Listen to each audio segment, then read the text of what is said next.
देसाई परिवार के लोगों के पास वास्तव में पैसा था। जहां तक सरोजिनी की बात है, वह अपनी खुशी को छुपाने में असमर्थ थी। सच में वह इस बात से अनजान थी कि उसने शकेश को जो बेचा था वह कोई दिव्य मिट्टी नहीं थी, बल्कि एक बेहद भयानक मिट्टी थी। सुरक्षा के लिए वेद शर्मा ने सब कुछ खुद ही संभाल लिया था। केवल वही जानता था कि क्या हो रहा है। नीलामी के बाद पूरा किंग्सौ शहर बेहद शांत स्थिति में लौट आया। हालांकि कई लोगों को लगा कि इस शांति के पीछे एक तूफान पनप रहा था। ऐसा इसलिए था क्योंकि giant eagle, strong hold, sky cry mention और प्योर रिवर वैली ने अपने विशेषज्ञों को इकट्ठा करना शुरू कर दिया था। हालांकि उन्होंने अपनी हरकतों को गुप्त रखा, लेकिन उन्हें छुपाए रखने का कोई तरीका नहीं था। इसके अलावा यह देखते हुए कि 3 महाशक्तियों के पास कितने लोग थे, कोई रास्ता नहीं था कि वे इसे शीर्ष गुप्त रख सकें। हालांकि उन्होंने बाहरी दुनिया को घोषणा की कि वे बस कुछ समायोजन कर रहे थे। इससे यह और अधिक स्पष्ट हो गया। 10 दिन बाद राघव अपने निजी कमरे से बाहर आया। उसकी निगाहें अब बिजली की तरह चमक रही थीं और उसका आभा मंडल संयमित हो गया था। यदि राघव को उस दिन निकाले गए एक तेज ब्लेड के रूप में वर्णित किया जा सकता है, जिस दिन उसने भ्रूण जीवन भाग्य सितारा को संघनित किया था, तो वर्तमान में उसे फिर से म्यान में डाल दिया गया था। उसकी तीक्ष्णता छिप गई थी। हालांकि वर्तमान राघव को और भी अधिक भयानक लगा, क्योंकि एक बार यह ब्लेड निकाला गया तो खून की नदियां बह जाएंगी। इस दौरान राघव को नहीं पता था कि उसने कितनी गोलियां खाई हैं। उसका अनुमान था कि इसकी गिनती सैकड़ों में होगी। उसे उन कीमती दवाओं को कई बार फिर से उगाना पड़ा था। अभी जीवन भाग्य तारा संघनित अवस्था में था। तारे को पर्याप्त ऊर्जा प्राप्त हो चुकी थी और उसे उस ऊर्जा को पचाने और पूरी तरह से संघनित अवस्था तक पहुंचने के लिए अपनी स्वयं की शक्ति पर निर्भर रहने की आवश्यकता थी। राघव के अनुभव में ऐसा पहली बार हुआ था। लाइफ फेट स्टार पूरी तरह से संतृप्त हो चुका था और उसे लाइफ फेट स्टार के पूरी तरह से संघनित होने का इंतजार करना था। इसके लिए किसी भी गोली की जरूरत नहीं होगी। शायद यह था कि इस बार उसने जो गोलियां खाई थीं, वे बहुत उच्च श्रेणी की थीं। जब उसने समृद्ध स्टार और एलियत स्टार को संघनित किया था, तो औषधीय गोलियां मांग को पूरा करने में सक्षम नहीं थीं, लेकिन इस बार आपूर्ति मांग से अधिक हो गई थी।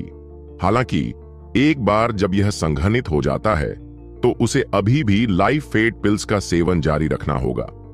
ऐसा इसलिए था क्योंकि स्टार संघनन के बाद उसे 9 सितारा परिवर्तनों से गुजरना पड़ता था। तभी तारा अपनी सही स्थिति में पहुंच पाता और तभी वह पूरा 3 स्टार बैटल आर्मर बुलाने में सक्षम होता।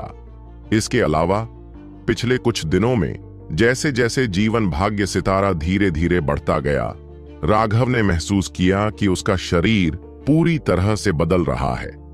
उसे ऐसा लग रहा था जैसे उसकी हर कोशिका मजबूत होती जा रही है। उसकी ताकत विस्फोटक रूप से बढ़ रही थी और उसे भी पता नहीं था कि यह किस स्तर तक बढ़ गई है। वह मुकेश को खोजने के लिए कुछ वार करने की तैयारी कर रहा था, लेकिन राघव को यह उम्मीद नहीं थी कि मुकेश भी उसके एकांत से बाहर आ चुका था। जैसे ही वह बाहर आया, वह राघव को खोजने निकल पड़ा। नतीजतन वे दोनों एक दूसरे से टकरा गए। छी, छोटे बदमाश, तुमने मेरे रथविक में उत्पात मचाने की हिम्मत कैसे की? क्या ऐसा है कि तुम इस जूनियर गेट मास्टर को अपनी नजरों में नहीं रखते? मुकेश ने राघव को उकसाया। राघव ने देखा कि मुकेश की मूल आभा पूरी तरह से गायब हो गई थी।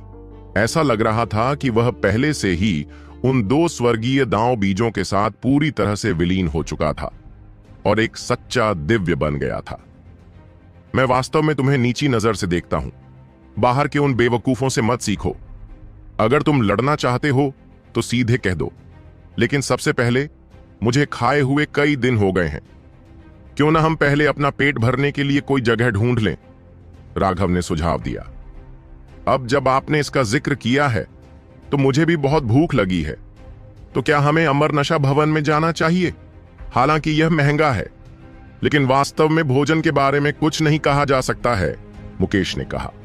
खाना अच्छा हो सकता है, लेकिन चलो नहीं, मुझे उस जगह जाना पसंद नहीं है। चलो इसके बजाय तुम्हारे रेस्तरां में चलते हैं। सड़क के उस पार का रेस्तरां बहुत अच्छा है। राघव ने अपना सिर हिलाया।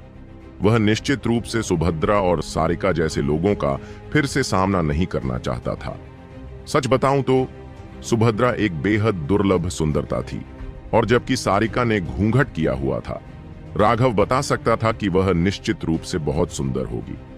हालांकि राघव को उनके स्वभाव पसंद नहीं थे। जहां तक उन्हें नापसंद करने की बात है, वह इसे स्पष्ट रूप से वर्णन करने में सक्षम नहीं था। किसी भी मामले में वह इसे नापसंद करता था। मुकेश ने उसे मजबूर नहीं किया, क्योंकि राघव अमर नशा भवन में नहीं जाना चाहता था। उसने और राघव ने अपने कपड़े बदले और रथविक से बाहर निकले ही थे कि एक हांफता हुआ व्यक्ति दौड़ता हुआ आया। राघव, कुछ हुआ है? जनार्दन, क्या हुआ? राघव ने देखा कि यह विकराल की इकाई का जनार्दन था। वर्तमान में वह खून से लथपथ था और उसके चेहरे पर चिंता की लकीरें थीं। राघव, नेता सलोनी को दूसरों ने पकड़ लिया है। क्या? राघव और मुकेश दोनों चौंक गए। आज हमारी मुकसूए मर्सनरी यूनिट कुछ छोटी मोटी चीजों को संभालने के लिए शहर के बाहर गई थी, लेकिन हमें उम्मीद नहीं थी कि नकाबपोश लोगों का एक समूह बीच रास्ते में हम पर हमला कर देगा। हम जैसे ही हम भिड़े, हमारे कई भाई मारे गए। नेता सलोनी ने हमें वापस लौटने और आपको बताने का आदेश दिया। उसने उन विशेषज्ञों को रोकने के लिए अपनी क्रिस्टल हड्डी को सक्रिय कर दिया। हालांकि वे बहुत ताकतवर थे। नेता अभी भी पकड़े गए थे। उस समय मैं अपनी जान बचाने के लिए भाग रहा था और मुझे नहीं पता कि कितने अन्य लोग बच पाए। यहां पहुंचकर जनार्दन खुद को रोने से नहीं रोक सका। क्या तुम जानते हो यह किसने किया? राघव ने पूछा। जनार्दन ने कहा, वे नकाबपोश थे और अपनी पहचान छिपाने के लिए काले कपड़े पहने हुए थे। हालांकि जब नेता सलोनी ने उनसे लड़ाई की तो उसने उनमें से एक को मार डाला और उसकी जेब से एक बिल्ला गिर गया। यह जायंट ईगल स्ट्रॉन्गहोल्ड का कोई व्यक्ति था। राघव के चेहरे पर उदासी थी जब उसने मुकेश से कहा, चलो हम हत्या करने जा रहे हैं। मुकेश ने पूछा, हम किसे मार रहे हैं? उन्होंने कोई सबूत न छोड़ने के लिए जानबूझकर मुखौटे पहने थे। एक बार जब आप वहां पहुंचेंगे तो क्या आपको लगता है कि वे इसे स्वीकार करेंगे? मेरे लिए अपने बूढ़े पिता के साथ इस पर चर्चा करना बेहतर है। मुकेश, मुकेश, बताओ, क्या तुम कायर हो? राघव ने जनार्दन को खींचने से पहले ठंडे स्वर में कहा। चलो, मुझे विशाल ईगल गढ़ में ले चलो। मुकेश ने जल्दी से उसे पकड़ लिया। अरे, मैं कायर कैसे हूं? मुझे तो बस ये चिंता है कि अगर तुम गए भी तो तुम्हें निराश होकर लौटना पड़ेगा। इसमें निराश होने की क्या बात है? मैं वहां लोगों को मारने जा रहा हूं, अपराधियों को पकड़ने नहीं। मुझे किस सबूत की जरूरत है? अगर तुम मेरे भाई हो तो बस कुछ मत बोलो। चुपचाप उन लोगों को मारने के लिए मेरे पीछे आओ। मैं तुम्हें दिखा दूंगा कि वह असुरा दांव क्या है। राघव ने ठंडे स्वर में कहा। ठीक है, भाइयों को एक साथ रहना चाहिए। मैं तुम्हारा अनुसरण करूंगा, मुकेश ने आह भरते हुए कहा। उसे याद आया कि उसके दादा ने उससे क्या कहा था। राघव बहुत दबंग था, जबकि वह बहुत कायर था। अगर वे दोनों एक दूसरे के पूरक बन सकें तो यह एकदम सही होगा। जनार्दन, चूंकि मुकेश मेरे साथ है, इसलिए तुम्हें आगे बढ़ने की कोई जरूरत नहीं है। तुम रथविक पर रह सकते हो। अगर बाकी लोग जिंदा हैं तो वे मुझे ढूंढने के लिए यहां जरूर आएंगे। तुम उनका स्वागत करोगे। यहां कोई भी उनके साथ कुछ भी करने की हिम्मत नहीं करेगा, राघव ने कहा। राघव, मैं आपसे विनती करता हूं, आपको नेता को वापस लाना होगा, जनार्दन ने चिल्लाया। चिंता मत करो, भले ही मुझे अपनी जान जोखिम में डालनी पड़े, मैं नेताजी को वापस लाऊंगा। राघव और मुकेश रथविक से गायब हो गए। जब वे दोनों चले गए तो एक व्यक्ति जल्दी से शंकराचार्य को मामले की सूचना देने गया, जो मो परिवार के अन्य वरिष्ठ अधिकारियों के साथ एक कमरे में था। उन्हें जाने दो, बच्चों को आखिरकार बड़ा होना ही चाहिए। वह बच्चा मुकेश बहुत होशियार और सतर्क है। उसने अपने जीवन में बहुत दुख नहीं झेले हैं। यही वजह है कि उसका विकास इतना धीमा है। वह हमेशा बहुत सुरक्षित तरीके से काम करता है और उसमें पर्याप्त साहस नहीं है। इस बार हमारा प्रतिद्वंद्वी स्पष्ट रूप से जानबूझकर हमें उकसा रहा है। आइए देखें कि वे अब क्या मूर्खता कर रहे हैं, शंकराचार्य ने कहा। श्रीनिवास ने पूछा, क्या हमें कोई तैयारी करने की जरूरत है? कोई जरूरत नहीं है। पूर्ण शक्ति के सामने योजनाएं और बुद्धिमत्ता बेकार हैं। आपको बस उन 2 बच्चों पर गुप्त रूप से नजर रखनी है। जब तक जरूरी ना हो अपने बारे में न बताना, शंकराचार्य ने कहा। हां, श्रीनिवास ने शंकराचार्य को प्रणाम किया और फिर चले गए। अमर नशा भवन के भीतर सारिका अपने हाथ में निजी पत्र को देख रही थी, भौहें सिकोड़ रही थी। तुम्हें यह इतनी जल्दी मिल गया? ऐसा इसलिए है क्योंकि किसी और ने पहले ही शैडो गेट से राघव के बारे में सब कुछ जांचने के लिए कहा था। जब मैं गया तो मैंने सीधे फिर से जानकारी खरीद ली, चंद्रेश ने कहा। ओह, किसी ने शैडो गेट से राघव की जांच करने को कहा? ऐसी क्षमताएं पाने के लिए यह शक्ति साधारण नहीं होनी चाहिए, सारिका ने कहा। आप सही कह रहे हैं, यह देसाई परिवार ने किया था। मुझे यह बताने के लिए अपनी पहचान प्लेट का उपयोग करना पड़ा, नंदिनी ने कहा। सारिका ने पत्र में लिखी बहुत सारी जानकारी पढ़ी। अगरबत्ती जलाने के कुछ समय बाद उसने आह भरी। तो जब राघव एक बच्चा था तो उसे लोगों से हर तरह की पीड़ा सहनी पड़ी और फिर बाद में उसे किसी तरह का अज्ञात अवसर प्राप्त हुआ जो उल्का की तरह उड़ रहा था। फीनिक्स क्राई साम्राज्य से लेकर ज्वांतियान मठ और फिर ज्यूली गुप्त क्षेत्र तक उसने अपने सभी अवरोधों को पार करते हुए अपने सभी शत्रुओं को अपने पैरों तले कुचलने के लिए सबसे सीधे और सरल तरीके का उपयोग किया। ज्यूली गुप्त क्षेत्र में वह धार्मिक और भ्रष्ट मार्गों का दुश्मन बन गया और ऐसा कहा जाता है कि उसने गुप्त क्षेत्र में काफी खजाने प्राप्त किए। कई लोग अंधेरे में छिपे हुए हैं जो उसकी हर हरकत पर नजर रखते हैं। कोई आश्चर्य नहीं कि वह इतना सतर्क है। हालांकि मुझे लगता है कि राघव का चरित्र बहुत अच्छा है। वह अपने लोगों की परवाह करता है और उनके लिए अपनी जान भी जोखिम में डालने को तैयार है। लेकिन जहां तक उसके दुश्मनों की बात है तो वह अपने ब्लेड से उन्हें 1000 टुकड़ों में काट देगा। हालांकि वह क्रूर है, लेकिन उसने दयालुता और दुश्मनी के बीच अंतर करना नहीं छोड़ा है, नंदिनी ने कहा। दया और शत्रुता के बीच अंतर करना ठीक है, लेकिन ऐसे कार्य स्वर्गीय दांस के अनुरूप नहीं है। वध के कारण आक्रोश कम नहीं होगा, इसके बजाय यह और भी मजबूत हो जाएगा। जो लोग मारे गए हैं वे मर चुके होंगे, लेकिन उनका दर्द उनके परिवार, उनके दोस्तों पर छोड़ दिया जाएगा। इस प्रकार नफरत के बीज बोए गए हैं और असीम रूप से बढ़ेंगे। यही कारण है कि वर्तमान विश्व अपनी वर्तमान अराजक स्थिति में बदल गया है और इसने स्वर्गीय दांस को भी प्रभावित किया है। हमारे अमर महल की विरासत के टूटने के बाद हमारे महल के स्वामियों की आने वाली पीढ़ियों ने स्वर्गीय दांस से जुड़ने और हमारी विरासत को बहाल करने के प्रयास में अपना पसीना और आंसू बहाए। हालांकि उन अमर युग की पेंटिंग्स के अलावा कुछ भी उपयोगी नहीं छोड़ा गया था। यही एकमात्र कारण है कि हमें दुनिया के कई पहलुओं की जांच करने और जांच करने के लिए बाहर जाना है। यह इस उम्मीद में है कि हमारे जीवन काल में हम स्वर्गीय दांव के नियमों को समझ सकते हैं और दांव का सही अर्थ पा सकते हैं। सारिका ने आह भरी, लेकिन इसका राघव से क्या संबंध है? चंद्रेश को समझ नहीं आया। राघव चित्रों के साथ एक प्रतिध्वनि बनाने में सक्षम था। इसका मतलब है कि वह ऐसा व्यक्ति है जिसका हमारे अमर महल के साथ भाग्य है। लेकिन उन कई चित्रों में से उसने केवल 9वें दिव्य दूत के साथ एक प्रतिध्वनि बनाई। यह वास्तव में अफसोस की बात है। हालांकि चाहे कुछ भी हो, हमें अभी भी उस पर नजर रखनी होगी। शायद हम उससे स्वर्गीय दांस के दूसरे पहलू को समझ पाएं, सारिका ने कहा। हालांकि वह अंदर से असहज महसूस करती थी। जब से उसने साधना शुरू की थी, उसका दिल पानी की तरह शांत था। यहां तक कि मौत का सामना करते हुए भी उसका दांव दिल कभी नहीं डगमगाया।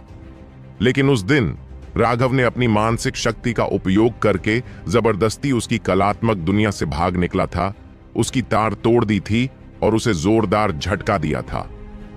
उस पल के बाद से सारिका का दिल अब शांत नहीं रह पा रहा था। उसके भीतर एक अवर्णनीय उतार चढ़ाव मौजूद था और चाहे वह कितनी भी कोशिश कर ले, वह इसे पूरी तरह से मिटा नहीं सकती थी। इससे वह चौंक गई और उसे डर भी लगा। ऐसा इसलिए था क्योंकि उसके मालिक ने उसके भविष्य में जो शैतानी सितारा देखा था वह आखिरकार प्रकट हो गया था। बेशक भाग्य के नाम से जानी जाने वाली इस भ्रामक और खोखली चीज के प्रति लोगों में स्वाभाविक रूप से एक तरह का प्रतिरोध महसूस होता है। साथ ही उनमें थोड़ी जिज्ञासा भी होती है। सारिका कोई अपवाद नहीं थी। वह देखना चाहती थी कि यह तथाकथित शैतानी सितारा उसे कैसे प्रभावित कर सकता है। ओह, यह आभा क्या यह राघव की नहीं है? सारिका की आंखों में आश्चर्य की लहर दौड़ गई। उसने अपना घूंघट डाला और अमर नशा भवन से गायब हो गई। राघव, विशालकाय ईगल का गढ़ आगे है। क्या तुमने सोचा है कि तुम क्या करने जा रहे हो? मुकेश ने आगे एक विशाल महल की ओर इशारा किया। हाँ, वे दोनों तेजी से आगे बढ़े और क्षण भर में दर्जनों मील की दूरी पार कर जायंट ईगल स्ट्रॉन्गहोल्ड के महल के सामने खड़े हो गए। यह चमकदार महल सैकड़ों मील चौड़ा था। सोना और जेड अपनी चमक बिखेर रहे थे और पूरा महल लगभग ऐसा लग रहा था जैसे सोने से बना हो। कौन यहां आने की हिम्मत कर सकता है? आलसी लोगों को मेरे विशाल ईगल गढ़ से दूर रहना चाहिए। महल के सामने 10 से ज्यादा पहरेदार खड़े थे। जब उन्होंने 2 लोगों को तेजी से आते देखा तो उन्होंने चेतावनी दी। उनकी प्रतिक्रिया में एक विशाल तलवार उनके गेट पर गिरी। धमाका! विशाल द्वार फट गया और एक भयानक क्यूई लहर फूट पड़ी। उस लहर में कई उड़ते हुए पत्थर थे और अंदर से अनगिनत चीखें गूंज उठीं। मेरे विशालकाय ईगल गढ़ में हंगामा करने की हिम्मत कौन करता है? भयंकर दहाड़े गूंज उठीं और अनगिनत आकृतियां महल से बाहर निकल आईं। धूल और मलबे के बीच राघव धीरे धीरे आगे बढ़ा। उसकी कृपाण उसके कंधे पर टिकी थी। उसकी हत्या करने की मंशा बढ़ रही थी। सलोनी को सौंप दो, नहीं तो मैं तुम सबको बिना दया के मार डालूंगा। उसकी ठंडी आवाज पूरे महल में गूंज रही थी। उसकी बर्फीली हत्या की मंशा जरा भी छिपी नहीं थी और इससे उनके दिल कांप उठे। बेशर्म बदमाश, तुम मेरे विशालकाय ईगल गढ़ को फंसाना चाहते हो, उसे मार डालो। दर्जनों ज़ियानिटियन विशेषज्ञों ने राघव और मुकेश पर हमला किया। बेवकूफ, तुम अपने कपड़े बदलना भूल गए।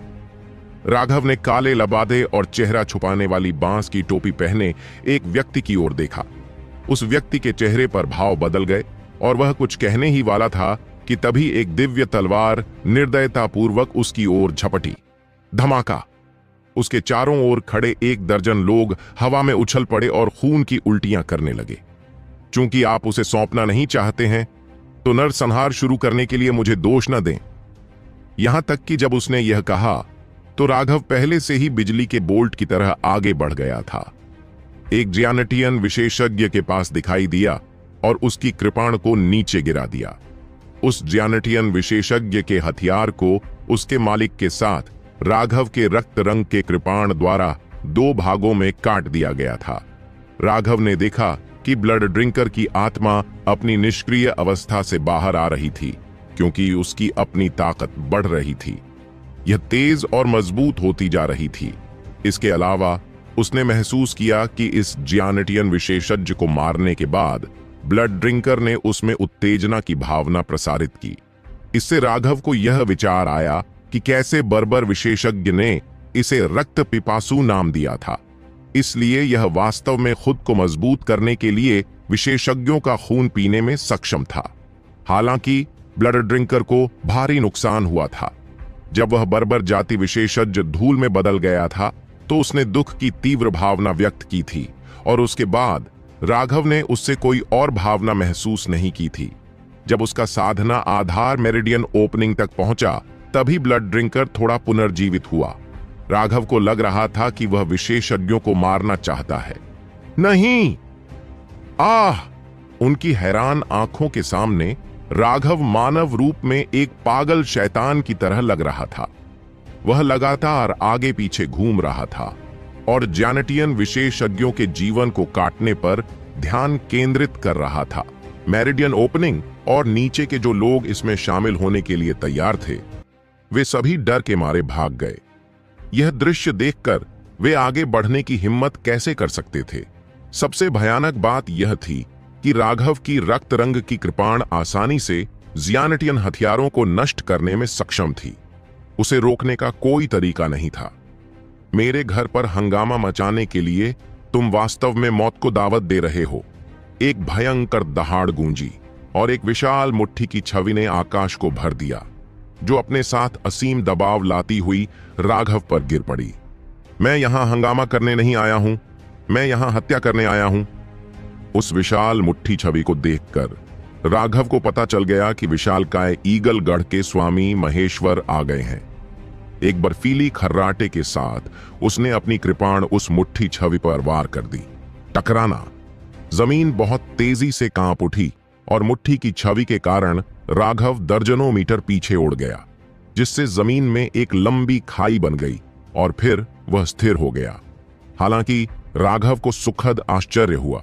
उस मुट्ठी में जियानटियन हथियार का पूरा शक्तिशाली हमला था, लेकिन उसे इसे प्राप्त करने के लिए केवल अपने भौतिक शरीर पर भरोसा था। यद्यपि यह थोड़ा कठिन था और उसके हाथ अब सुन्न हो गए थे, फिर भी इससे उसकी खुशी कम नहीं हुई। यह जानना जरूरी था कि जब उसने पहले महेश्वर के हमले को प्राप्त किया था तो उसने ब्लड ड्रिंकर की शक्ति का उपयोग किया था। हालांकि ब्लड ड्रिंकर की शक्ति शक्तिशाली थी, लेकिन यह उसकी आध्यात्मिक क्यूई पर भी बहुत मांग कर रही थी। लेकिन अब पूरी तरह से अपने भौतिक शरीर पर भरोसा करते हुए वह उसी हमले का सामना करने में कामयाब रहा था। क्या वहां मौजूद हर कोई अचंभित था।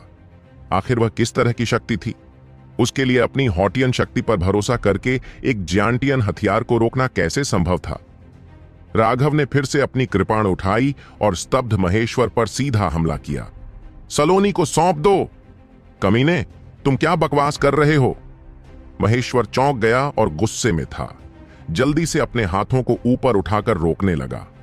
उसने दस्ताने का एक विशेष सेट पहना था, जो उसका सबसे अच्छा जियांटियन हथियार था।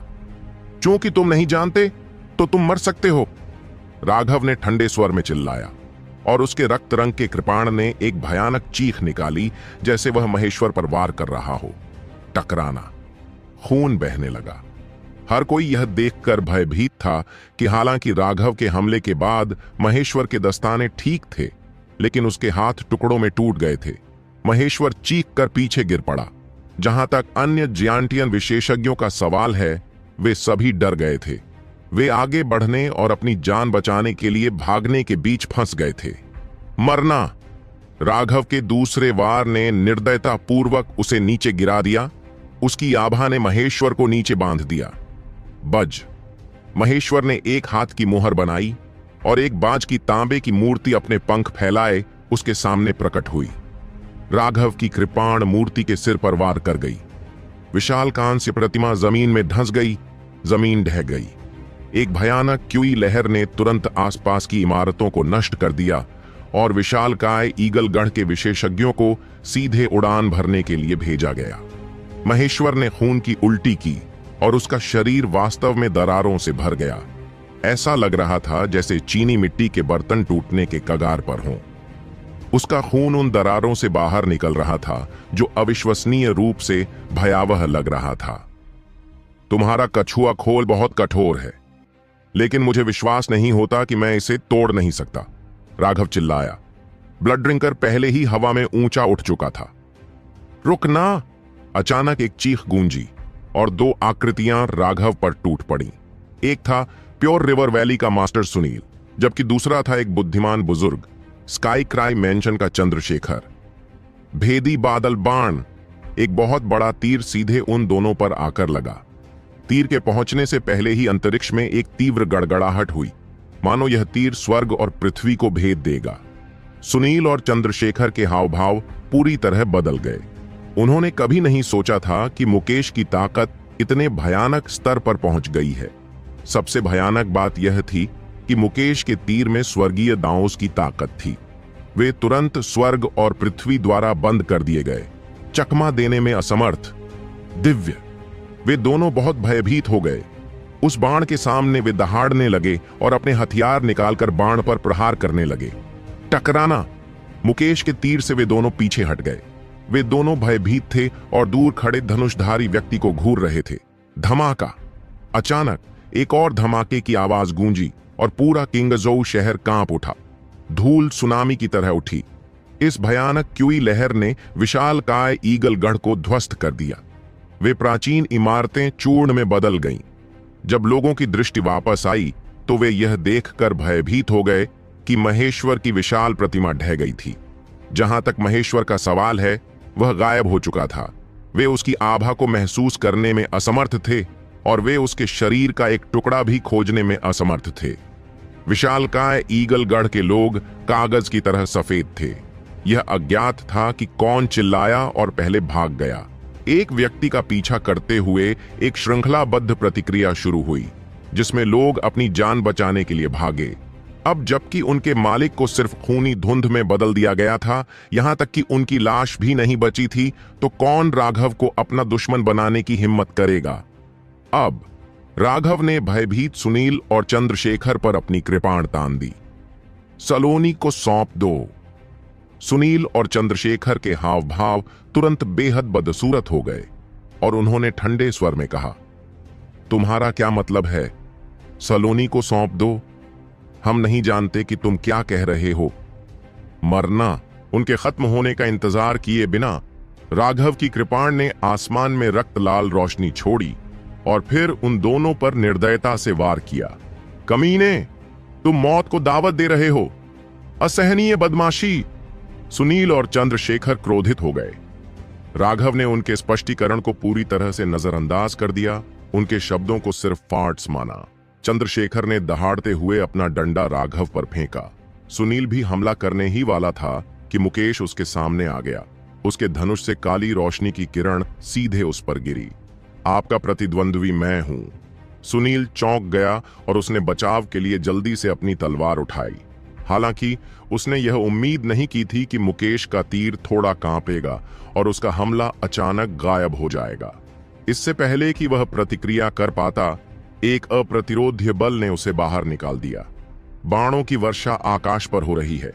मुकेश का धनुष हिला और उस पर लगे अनगिनत तीर चमक उठे। लाखों बाण सुनील पर छोड़े गए। वे तीर बिजली की तरह थे। न केवल वे अविश्वसनीय रूप से तेज थे, बल्कि उन्होंने पूरे स्वर्ग और पृथ्वी को भी सील कर दिया था। जाने के लिए कहीं भी जगह नहीं थी। सुनील ने अपनी पूरी ताकत लगा दी।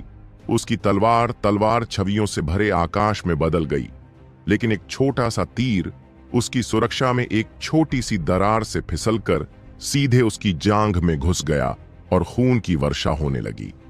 क्या सुनील सिर्फ एक हमले से ही घायल हो गया? इस विशाल लड़ाई ने बहुत पहले ही अनगिनत दर्शकों को अपनी ओर आकर्षित कर लिया था, लेकिन जैसे ही वे वहां पहुंचे, उन्होंने एक ऐसा दृश्य देखा जिसने उन्हें चौंका दिया। राघव चंद्रशेखर से लड़ रहा था, जबकि मुकेश सुनील से लड़ रहा था। यह जानना जरूरी था कि वे दोनों आधे चरण के समुद्री विस्तार विशेषज्ञ थे। मो परिवार के अलावा वे किंग प्रांत के मार्शल पथ के शिखर पर खड़े थे, लेकिन अब उन दोनों को दो युवाओं ने रोक लिया था और उनकी वर्तमान स्थिति से ऐसा लग रहा था कि उन्हें दबाया जा रहा है। कौन हैरान नहीं होगा? भीड़ में श्रीनिवास ने अपना चेहरा छुपाने के लिए बांस की टोपी पहन रखी थी। मुकेश को युद्ध के देवता की तरह लड़ते देख वह गर्व से भर गया। मुकेश ने अपनी दिव्य शक्ति को पूरी तरह से अपना लिया था। वह जानता था कि अपने हमलों को और भी तेज बनाने के लिए स्वर्गीय दांस की ऊर्जा का उपयोग कैसे किया जाए। यह कहा जा सकता है कि मुकेश की वर्तमान युद्ध क्षमताएं उसकी अपनी क्षमताओं से एक कदम भी कम नहीं थीं। जिस बात ने उसे सबसे ज्यादा खुश किया वह यह थी कि न सिर्फ मुकेश का स्वभाव बदलने लगा, राघव बहुत दबंग तरीके अपनाता है। वह सीधे उनके पास गया और उनसे बिना कोई सवाल पूछे अपने दोस्त को सौंपने की मांग की। जब उसे कोई जवाब नहीं मिला तो उसने सीधे कत्लेआम शुरू कर दिया। सुभद्रा और सारिका छिपे हुए थे, लेकिन उन्होंने शुरू से ही सब कुछ देख लिया था। उन्हें लगा कि राघव बहुत दबंग है। अगर यहां किसी तरह की गलतफहमी हुई होती तो क्या वह बहुत बड़ी गलती नहीं कर देता? क्या ऐसा नहीं हो सकता कि निर्दोषों की हत्या करने के बाद उसे जरा भी अपराध बोध महसूस न हो? सारिका ने आह भरी और कुछ नहीं कहा। वह बस चुपचाप देखती रही। वह समझ नहीं पा रही थी कि राघव अपने कामों के जरिए किस तरह का अंत चाहता था।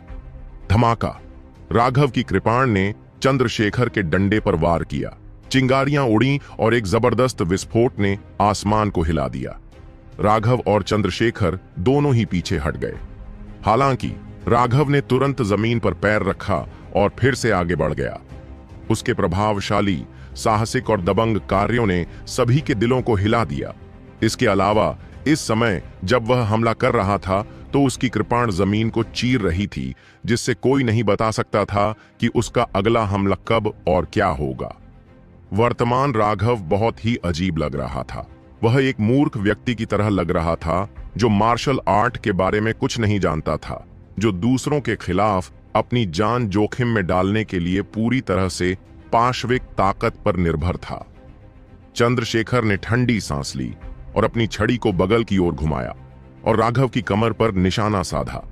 हालांकि उसने अभी यह हमला किया ही था कि सभी लोग यह देखकर हैरान रह गए कि राघव ने इस कर्मचारी को नजरअंदाज कर दिया और उसने अपनी कृपाण को चंद्रशेखर की कमर की ओर भेज दिया। क्या वह साथ मरना चाहता है? क्या वह पागल हो गया है? हर कोई अचंभित था, यहां तक कि श्रीनिवास भी। किसी ने भी नहीं सोचा होगा कि राघव इस तरह से व्यवहार करेगा। श्रीनिवास के पास इस समय उसे बचाने का समय नहीं था। हे, तुम इस तरह से लड़ना चाहते हो? ठीक है, मैं पहले ही इतने सालों से जी रहा हूं, तुम्हें लगता है कि मैं तुमसे डरूंगा? चंद्रशेखर ने व्यंग्य किया। राघव उसे अपना हमला बदलने के लिए मजबूर करना चाहता था। सपने देखते रहो।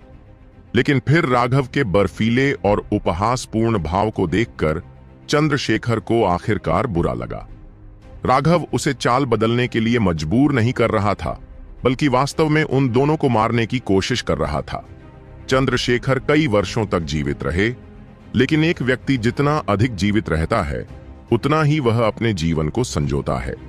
अन्यथा वह अपने जीवन काल को बढ़ाने के लिए ऐसे अपमानजनक कार्य नहीं करता। हालांकि उसके पास अपना हमला बदलने का समय नहीं था। वह केवल देख सकता था कि राघव की कृपाण उसकी कमर के पास कैसे पहुंच गई। टकराना। सबके सामने ही चंद्रशेखर की छड़ी राघव की पसलियों में जा घुसी और हड्डियां टूटने की आवाज जोर से और साफ सुनाई दी। इस हमले से राघव के शरीर का रूप बदल गया और वह उड़कर वापस चला गया। लेकिन इससे पहले कि वह उड़ जाता, उसके रक्त रंग के कृपाण ने चंद्रशेखर की कमर को 2 टुकड़ों में काट दिया। राघव! मुकेश ने एक भयंकर दहाड़ लगाई। वह देखना चाहता था कि क्या राघव को बचाया जा सकता है, लेकिन सुनील ने अचानक उन्मत्त होकर हमला कर दिया, जिससे वह पीछे हट गया। पूरी भीड़ ने अफसोस के साथ आह भरी। असीम क्षमता वाले एक युवा ने वास्तव में अपने जीवन की कीमत पर एक लगभग जीवाश्म बूढ़े व्यक्ति को नीचे लाने का फैसला किया था। कोई फर्क नहीं पड़ता कि वे इसे कैसे देखते हैं, यह इसके लायक नहीं था। राघव! सुभद्रा और सारिका ने भी कभी नहीं सोचा था कि राघव इतना बेवकूफ होगा। यह तो पता ही था कि चंद्रशेखर ने अपनी पूरी ताकत से वार किया था। यह तथ्य कि राघव खूनी धुंध में नहीं उड़ा था, पहले से ही उनकी उम्मीदों से परे था। हालांकि उसके बचने का कोई रास्ता नहीं था। किसी अज्ञात कारण से राघव की विकृत आकृति को देखकर सारिका के दिल में एक अवर्णनीय दर्द प्रकट हुआ। क्या उसकी मृत्यु ऐसे ही हुई थी? क्या? अचानक लोग चौंक कर चिल्ला उठे। राघव, जो चंद्रशेखर के हमले के कारण व्यावहारिक रूप से आधे में मुड़ा हुआ था, अचानक सीधा हो गया और सभी की भयभीत निगाहों के सामने खड़ा हो गया। अब सभी लोग सचमुच अचंभित थे। उनका भौतिक शरीर वास्तव में एक आधे कदम के समुद्री विस्तार विशेषज्ञ से पूर्ण शक्ति के हमले को झेलने में सक्षम था। अगर उन्होंने इसे व्यक्तिगत रूप से नहीं देखा होता तो उनमें से कोई भी इस पर विश्वास नहीं करता। लेकिन भले ही उन्होंने इसे व्यक्तिगत रूप से देखा था, फिर भी कई लोग थे जिन्हें संदेह था कि उनकी आंखें टूट गई थीं। अपने कंधे पर कृपाण टिकाकर राघव चंद्रशेखर के कटे हुए शरीर के पास गया। चंद्रशेखर का हमला वाकई बहुत क्रूर था। इसने राघव की कई हड्डियां तोड़ दी और उसके अंदरूनी अंग पूरी तरह नष्ट हो गए। हालांकि उसके पास आदिम अराजकता मन का था। आदिम अराजकता अंतरिक्ष में विशाल पेड़ इस समय तक पहले से ही परिपक्व हो चुके थे। उनकी जीवन ऊर्जा एक महासागर की तरह थी और बस इसकी एक नगण्य मात्रा निकालने से उसे पूरी तरह से ठीक होने की अनुमति मिली। राघव ने पाया कि साधारण हमले पेड़ों की जीवन ऊर्जा को खत्म करने में असमर्थ थे। केवल दांव चोटों को ठीक करने के लिए इतनी बड़ी मात्रा में जीवन ऊर्जा की आवश्यकता होती है। यही कारण था कि राघव को शकेश के साथ लड़ाई के बाद ठीक होने में इतना समय लगाना पड़ा था। लेकिन अब ठीक होने के लिए केवल एक सांस की जरूरत थी। चंद्रशेखर एक आधा कदम समुद्री विस्तार विशेषज्ञ था। हालांकि वह लगभग ताबूत में रखे जाने के लिए तैयार था, फिर भी उसके पास शक्तिशाली जीवन शक्ति थी। यहां तक कि 2 टुकड़ों में कट जाने पर भी वह तुरंत नहीं मरेगा। बोलो, सलोनी कहां है? राघव ने ठंडे स्वर में पूछा। अचानक राघव की कृपाण ने चंद्रशेखर का गला काट दिया। उसका सिर काटने के बाद राघव ने अपना सिर हिलाया। वास्तव में मुझे तुमसे बात करने की जरूरत नहीं है, यह बहुत कठिन है। वहां अभी भी एक जीवित है। राघव ने चंद्रशेखर का सिर और उसकी स्थानिक अंगूठी ले ली। वह मुकेश और सुनील के युद्ध के मैदान में पहुंचा। मूजू कहां है? राघव ने पूछा। यह मामला मुझसे संबंधित नहीं है, मैंने तो बस थोड़ी मदद की है। अगर आप मुझे जाने देंगे तो मैं तुरंत आपको बता दूंगा। राघव को भी मुकेश के ऊपर आते देख सुनील घबरा गया। मैं तुम्हें 3 तक गिनने पर इनाम दूंगा। अगर तुम मुझे नहीं बताओगे तो तुम मर जाओगे। 1, 2। मैं तुम्हें बताऊंगा। सलोनी को छिपे हुए ड्रैगन निवास में भेजा गया था। जैसे ही उसने अपनी जान की भीख मांगी, एक रक्त रंग की कृपाण ने उसका सिर काट दिया। मुकेश के तीरों ने उसका कितना ध्यान भटका दिया था, उसके पास प्रतिरोध करने की थोड़ी सी भी क्षमता नहीं थी। उसका सिर हवा में ऊंचा उठ गया। जैसे ही उसका सिर हवा में घूमा, समय की गति धीमी हो गई। एक और आधा कदम समुद्र विस्तार विशेषज्ञ मारा गया था। यह एक ऐसा अस्तित्व था जो किंग प्रांत के शिखर पर खड़ा था। 3 महान संप्रदायों के सभी स्वामी मारे गए थे। राघव ने सुनील का सिर पकड़ लिया। मैं तुम्हारे सिर को विकराल के सैनिक इकाई के योद्धाओं के लिए बलिदान के रूप में इस्तेमाल करूंगा। बज। अचानक एक नीली रोशनी सुनील के सिर से उड़ गई और भाग गई। आपकी आध्यात्मिक शक्ति बहुत मजबूत है। आप पुनर्जन्म के लिए एक शरीर चुराना चाहते हैं। बस अपने अगले जीवन की प्रतीक्षा करें। राघव ने एक उंगली उठाई और बिजली के एक बोल्ट ने नीले प्रकाश को टुकड़े टुकड़े कर दिया। वह सुनील की आत्मा थी। उसने अपना भौतिक शरीर त्याग दिया था। उम्मीद थी कि अंततः उसे संभालने के लिए कोई दूसरा शरीर मिल जाएगा। दुर्भाग्य से उसके पास कोई मौका नहीं था। सभी को ठंड का एहसास हुआ। राघव बहुत क्रूर था। उसने उनके लिए थोड़ी सी भी गुंजाइश नहीं छोड़ी। चलो चलें। तुम्हें पता है कि वह गुप्त ड्रैगन निवास कहां है ना? राघव ने सुनील का सिर हटाते हुए पूछा। वह जगह है। मुकेश का स्वर गंभीर था। भले ही यह ड्रैगन और बाघों की गुफा हो, मैं फिर भी जाऊंगा, राघव ने कहा। ठीक है, अगर हम हंगामा करने जा रहे हैं तो हम इसे एक बड़ा हंगामा बना सकते हैं। मैं भी सावधानी को हवा में उड़ा दूंगा। मुकेश ने अपने दांतों को भींचा और वह राघव को शहर से बाहर ले गया। उनके चले जाने के बाद श्रीनिवास भी भीड़ में गायब हो गया। बाकी लोग भी हिडन ड्रैगन एबोर्ड की ओर भागने लगे। 3 महान संप्रदायों के शीर्ष विशेषज्ञों की हत्या की खबर पूरे किंगजो शहर में फैल गई। अनगिनत वर्षों से प्रभुत्व रखने वाली ये शक्तियां पूरी तरह से उखड़ गई थीं। अब जबकि उनके सबसे शक्तिशाली विशेषज्ञ मारे जा चुके हैं, तब भले ही मो परिवार कुछ न करे, केवल उनके द्वारा दबाई गई छोटी शक्तियां ही अपने क्षेत्रों को आपस में बांट लेंगी। यह सुनकर कि राघव और मुकेश 3 महान शक्तियों के स्वामियों को मारने के बाद हिडन ड्रैगन निवास की ओर जा रहे थे, अनगिनत लोग शहर के बाहर भागने लगे। यहां तक कि शहर के कुछ रेस्तरां और शराबखानों ने भी अपने दरवाजे बंद कर दिए। उनके पास कोई विकल्प नहीं था, क्योंकि उनके रसोइये और कर्मचारी भी उत्साह देखने के लिए चले गए थे। हिडन ड्रैगन एबोर्ड शहर से 300 मील दक्षिण में एक एकांत स्थान पर था। यहाँ की सुंदर झीलें और पहाड़ियां खूबसूरत और मनमोहक थीं। हिडन ड्रैगन एबोर्ड एक रहस्यमयी अस्तित्व था।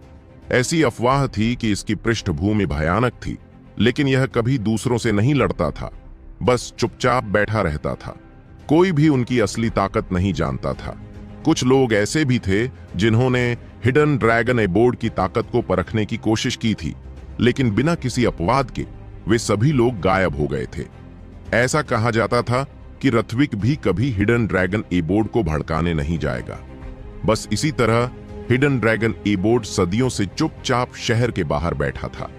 जब राघव और मुकेश वहां पहुंचे तो उन्होंने शांतिपूर्ण निवास देखा। इसमें निश्चित रूप से एक छिपी हुई साधना दुनिया का स्वाद था। हालांकि राघव उस ओर देखने के मूड में नहीं था। उसने आगे बढ़ा गेट देखा। ऊपर 3 शब्द हिडन ड्रैगन एबोर्ड लिखे देखकर उसने बिना किसी हिचकिचाहट के अपनी तलवार निकाल ली। धमाका! विशाल द्वार ढह गया। अंदर से एक उपहासपूर्ण आवाज आई, राघव, तुम वाकई असभ्य हो। लोगों के बीच आने से पहले तुम्हें कुछ शिष्टाचार सीख लेना चाहिए। उस आवाज को सुनकर राघव का दिल बैठ गया। उसने अपनी कृपाण कसी और धीरे धीरे आगे बढ़ा। खंडहर हो चुके दरवाजों से गुजरते हुए वह हजारों मीटर चलकर एक छोटे से खूबसूरत मंडप में पहुंचा। मंडप के अंदर 3 लोग बैठे हुए थे। ये तीनों लोग राघव के परिचित थे। एक था शकेश, एक था अनुष्का और आखिरी था सलोनी। सलोनी का चेहरा कागज की तरह पीला पड़ गया था और वह निश्चल बैठी थी। जाहिर है उसके शरीर पर किसी तरह की पाबंदी लगा दी गई थी। उसकी आंखों में अंतहीन नफरत भरी हुई थी। जब उसने राघव को देखा तो उसकी आंखों से आंसू बह निकले। वह अतुलनीय रूप से दयनीय लग रही थी। सुंदरता, तुम क्यों रो रही हो? क्या तुम मेरे द्वारा अतिथि के रूप में आमंत्रित किए जाने से नाखुश हो? शकेश ने सलोनी को देखकर मुस्कुराया और सलोनी के गाल को पोंछने के लिए हाथ बढ़ाया। शकेश, मुझे वास्तव में कभी उम्मीद नहीं थी कि तुम इतने बेशर्म होगे। हम दोनों के बीच की दुश्मनी हम दोनों के बीच ही सुलझाई जानी चाहिए। अमर नशा भवन के भीतर मैंने पहले ही कहा था कि अगर तुम मरना चाहते हो तो तुम मुझे कभी भी पा सकते हो, मेरे आसपास के लोगों को नहीं। राघव ने शकेश को ठंडी निगाहों से देखा। इस समय अनगिनत लोग भी वहां पहुंचे और दूर से देखने लगे। शकेश और सलोनी को देखकर वे सभी तुरंत समझ गए कि क्या हो रहा है। तुम किस बारे में बात कर रहे हो? अगर मैं ऐसा नहीं करता तो क्या तुम आते? जब तुम रथविक में कुत्ते की तरह छिपे हुए थे तो मैं तुम्हें कैसे बाहर निकाल सकता था? इसलिए मुझे दोष मत दो। अगर तुम किसी को दोष देना चाहते हो तो खुद को दोष दो। हालांकि ऐसा नहीं है कि मैंने छोटी बहन सलोनी के साथ कुछ किया है। मैंने उसे सिर्फ एक अतिथि के रूप में आमंत्रित किया था। शकेश ने हल्के से कहा। अतिथि? क्या अतिथि को आमंत्रित करने के लिए लोगों को मारना जरूरी है? मुकेश ने गुस्से में कहा। लोगों को मारना?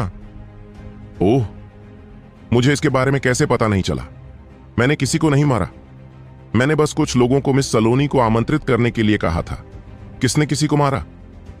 मुझे बताओ और मैं निश्चित रूप से उन्हें मार डालूंगा, शकेश ने कहा। तुम? मुकेश गुस्से से फटने ही वाला था। यह स्पष्ट रूप से बहसबाजी थी। राघव ने ठंडे स्वर में कहा, सलोनी को छोड़ दो।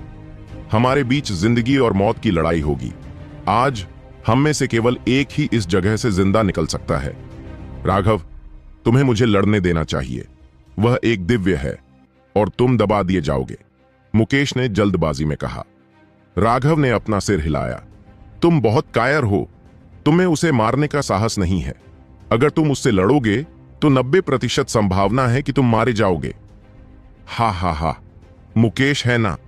यह मत सोचो कि तुम बेजोड़ हो, क्योंकि तुम अपने पैतृक विरासत के माध्यम से एक दिव्य बन गए हो।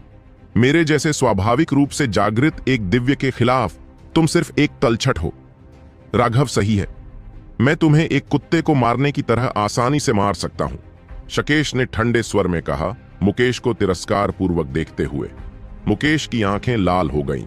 राघव के शब्द उसके लिए स्वीकार करना पहले से ही काफी कठिन था, लेकिन शकेश के शब्द नग्न अपमान थे।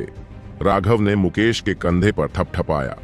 कोई लड़ाई दिखावा करके या डींग मारकर नहीं जीती जाती। इसके बजाय यह एक क्रूर तथ्य है कि जो ज्यादा दुष्ट होता है वही जीतता है। आपने पर्याप्त अनुभव नहीं किया है और आप यह नहीं समझते कि हत्या करने का दिल रखने का क्या मतलब है। इसलिए जब आप लड़ते हैं तो आप बहुत कुछ खो देते हैं। एक सच्ची लड़ाई इतनी सरल नहीं होती कि कौन अधिक शक्तिशाली है और कौन कमजोर। इसके बजाय यह आपके दुश्मन के खिलाफ सभी प्रकार की विभिन्न प्रतियोगिताएं होती हैं, और एक बार जब आपका दुश्मन आपकी कमजोरी को समझ लेता है तो आप पर तब तक घातक हमलों की झड़ी लग जाती है जब तक कि आप मर नहीं जाते। आजकल तुम उसके मुकाबले में नहीं हो। ऐसा इसलिए नहीं है कि तुम उसके जितने मजबूत नहीं हो, बल्कि इसलिए कि तुम में दृढ़ संकल्प नहीं है। अपने प्रतिद्वंद्वी को मारने का दृढ़ संकल्प नहीं है, चाहे कुछ भी हो। तुम अभी भी नहीं समझते कि नफरत क्या होती है। यह लड़ाई मेरी है, ध्यान से सुनो। मुकेश की ताकत पर संदेह करने की कोई जरूरत नहीं थी। राघव उसकी ताकत को महसूस कर सकता था, लेकिन एक व्यक्ति युद्ध में कितनी शक्ति छोड़ सकता है, यह उसकी पूर्ण शक्ति से अलग अवधारणा थी।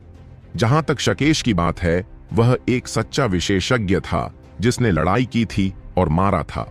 उस मानसिक क्षेत्र के संदर्भ में मुकेश शकेश की तुलना करने में असमर्थ था। अगर वे लड़ते तो बहुत संभावना थी कि वह मारा जाता। यहां तक कि अगर वह मारा नहीं गया होता तो भी ऐसी दयनीय हार, जब वह 2 स्वर्गीय दांस बीजों के साथ विलय करने के लिए इतना उत्साहित था, मुकेश के लिए एक गंभीर प्रभाव होगा। मूजू को रिहा करो, राघव ने कहा। माफ करना, सलोनी मेरी मेहमान है। उसे आते ही वापस भेज देना मेरे लिए असभ्यता होगी। मुझे लगता है कि मैं हमारी लड़ाई के बाद छोटी बहन सलोनी को वापस कर दूंगा। हालांकि मैंने उसे खाने या चाय पर आमंत्रित नहीं किया, लेकिन उसे एक शानदार प्रदर्शन का आनंद देना भी बहुत अच्छा है, शकेश ने हल्के से कहा। वह स्पष्ट रूप से चिंतित था कि सलोनी को रिहा करने के बाद राघव तुरंत पीछे हट जाएगा। आखिर कौन मूर्खतापूर्वक खुद को मौत के मुंह में भेजना चाहेगा? इसलिए उसे सलोनी को अपनी मुट्ठी में रखना था। उसने पहले ही राघव की जांच कर ली थी।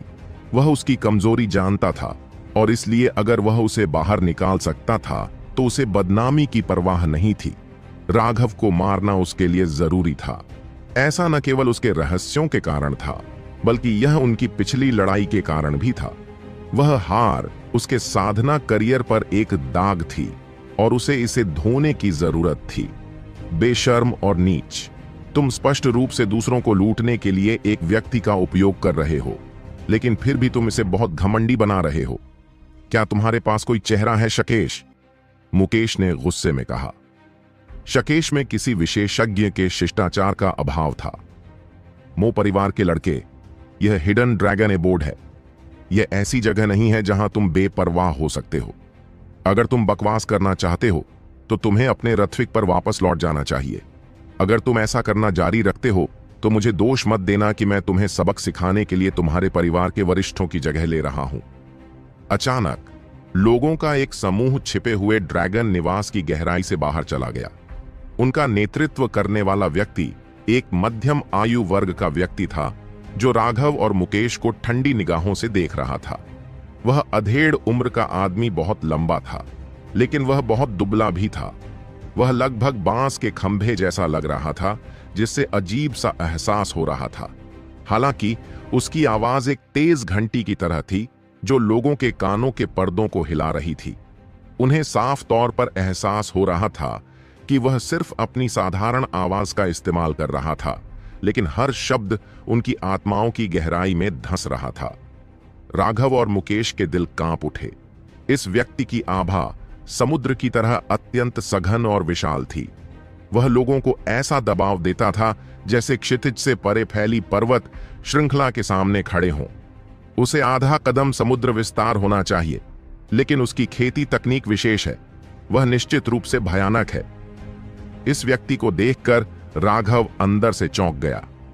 उसने शुई वुहेन के हमले को देखा था, और इसलिए वह एक समुद्री विस्तार विशेषज्ञ की आभा को पहचानने में सक्षम था। यद्यपि यह व्यक्ति समुद्र विस्तार क्षेत्र तक नहीं पहुंचा था, लेकिन उसकी आभा से ऐसा महसूस हुआ जैसे उफनती लहरें उन पर टूट रही हों, जिससे वे सांस भी नहीं ले पा रहे थे। हालांकि राघव जानता था कि यह व्यक्ति जानबूझकर ऐसा कर रहा है, फिर भी वह उसकी आभा से दबा हुआ था। यह सौभाग्य की बात थी कि राघव और मुकेश काफी मजबूत थे, वरना सिर्फ इस दबाव से एक साधारण ज्यानेटियन विशेषज्ञ उसके सामने घुटने टेक देता। तुम कौन होते हो मेरे बेटे को सबक सिखाने वाले? एक ठंडी खर्राटें गूंजी और एक आकृति राघव और मुकेश के सामने प्रकट हुई, जिसने उस दबाव को रोक दिया। पिताजी! मुकेश चिल्लाया। श्रीनिवास शत्रुता और युद्ध की भावना से भरा हुआ था। उसने उस आदमी को घूर कर देखा। उसका धनुष चमक रहा था और उसकी आभा धीरे धीरे बढ़ रही थी। क्या तुम अब लड़ना चाहते हो? ऐसा हुआ कि मेरे हाथों में भी खुजली होने लगी है। लेकिन वह दुबला पतला अधेड़ आदमी केवल मुस्कुराया। ऐसा लगता है कि आपके मोह परिवार के वर्तमान स्वामी आप नहीं हैं, है ना? आपकी साधना के आधार पर ऐसा लगता है कि आप अपने परिवार का भरण पोषण भी नहीं कर पाएंगे। श्रीनिवास ने उसे ठंडी निगाहों से देखा। तुम मेरे मोह परिवार की ताकत का परीक्षण करना चाहते हो? अपना समय बर्बाद मत करो। मेरा मोह परिवार आसानी से हमारी ताकत का खुलासा नहीं करेगा, लेकिन जब हम ऐसा करेंगे तो हम बिजली की तरह प्रहार करेंगे और खून की नदियां बह जाएंगी। हाँ, मैंने सुना है कि आपके मोह परिवार के बूढ़े आदमी को कुछ स्वास्थ्य समस्याएं हैं। ऐसा तो नहीं हो सकता कि वह पहले ही मर चुका हो, है ना? मध्यम आयु वर्ग के व्यक्ति ने व्यंग्य किया। तेरी मां को 14। मुकेश गालियों की झड़ी लगाने से खुद को रोक नहीं सका। नियानेर, पुरुषों को मुंह की बजाय मुट्ठी का इस्तेमाल करना चाहिए। बेतहाशा गाली मत दो, राघव से सीखो, श्रीनिवास ने चिल्लाकर कहा। उसे डांटने के बाद श्रीनिवास इस अधेड़ उम्र के आदमी की ओर मुड़ा। अगर तुम मेरे मोह परिवार को निशाना बनाना चाहते हो तो लाओ। इस तरह का बेतुका खेल मत खेलो।